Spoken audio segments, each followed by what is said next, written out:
Herkese salam, kanalıma hoş gəlmisiniz. Müğənni Pünhan Piriyevin toyu sentyabrın 28-də baş tutacaq. O toyunun yeni açıqlamalarını verib, həmin görüntüləri sizlərə təqdim edirəm. Qeyd edək ki, toyu Hacqabulda baş tutacaq.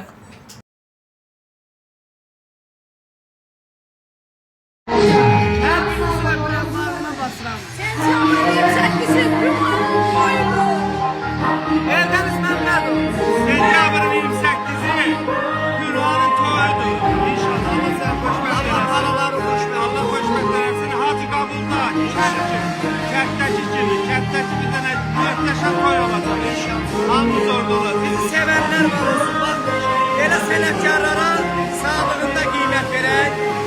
Gələn nəsillər də bizə qiymət versin.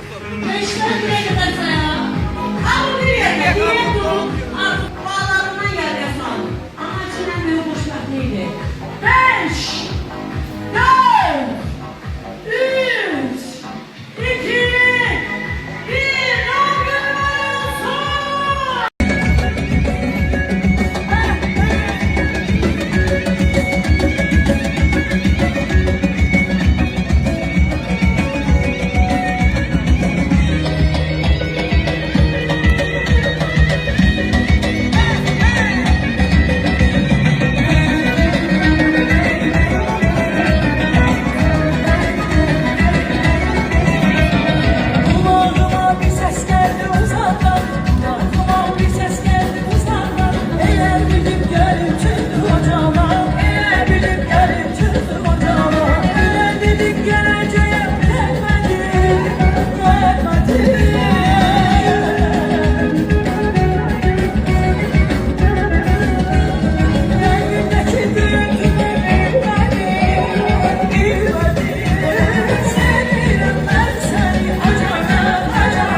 Barışmalar olsun. En güzel dostlarım buyurun.